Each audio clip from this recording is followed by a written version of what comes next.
नमस्कार दोस्तों, learners venue में आपका स्वागत है और यह जावा प्रोग्रामिंग ट्यूटोरियल सीरीज का 7वां सेशन है। इसमें हम लोग देखेंगे कि जावा के अंदर नेमिंग कन्वेंशंस क्या हैं।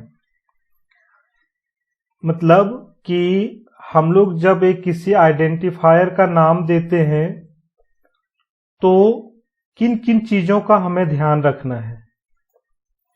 सबसे पहले हम लोग देखते हैं कि जब एक क्लास का नाम हम लोग देते हैं, यानी कि एक क्लास का नाम जब हम लोग लिखते हैं तो किन चीज़ों का ध्यान रखना है। सबसे पहले जब एक क्लास का नाम हम लोग देते हैं तो उसका पहला कैरेक्टर हमेशा कैपिटल लेटर्स में होना चाहिए, और जब उस क्लास का नाम में एक से अधिक वर्ड हो तो प्रत्येक वर्ड का पहला कैरेक्टर वो हमेशा कैपिटल लेटर्स में होना चाहिए। जैसे एम्प्लॉई का ई कैपिटल होगा, अगर हम लोग लिख रहे हैं एम्प्लॉई सैलरी का तो एम्प्लॉई का ई कैपिटल होगा और सैलरी का एस कैपिटल होगा। इसके अलावा जब भी हम लोग एक क्लास का नाम रखते हैं तो किसी भी बीच में हमारा वाइट स्पेस नहीं आना चाहिए और न ही कैरेक्टर स्पेशल कैरेक्टर हमारा हो।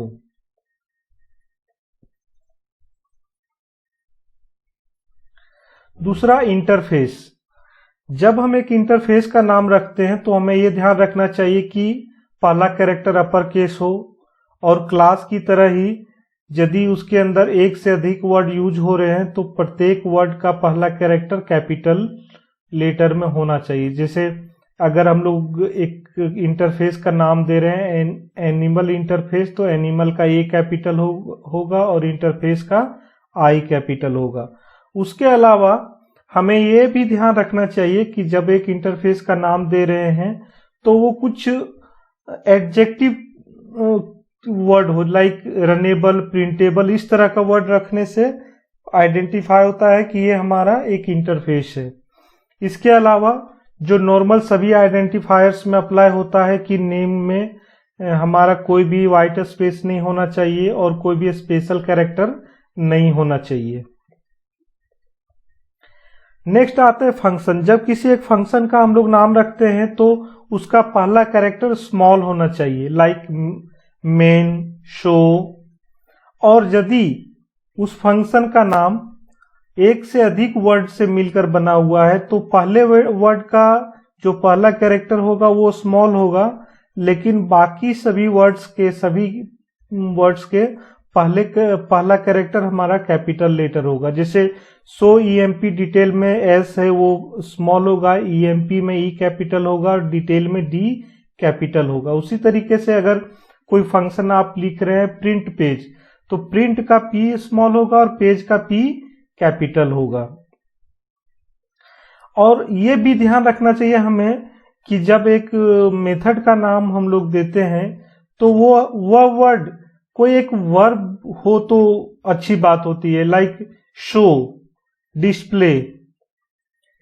और सभी स्टैंडर्ड आइडेंटिफायर के नेमिंग कन्वेंशन के अनुसार कोई भी हमारा स्पेस नहीं होना चाहिए और कोई स्पेशल कैरेक्टर इसके अंदर नहीं होना चाहिए।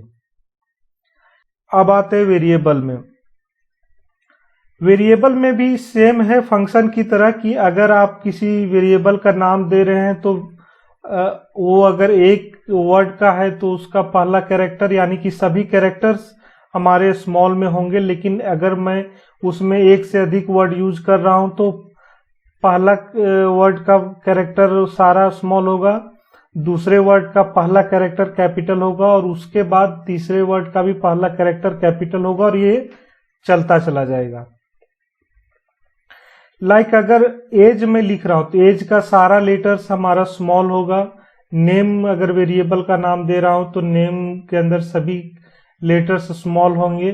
उसी तरीके से अगर मल्टीपल वर्ड्स वेरिएबल नेम की बात करता हूं तो ईएमपी एज अगर मुझे वेरिएबल का नाम देना है तो ईएमपी के सभी लेटर्स स्मॉल होंगे, एज के ये जो है वो कैपिटल्स में होंगे।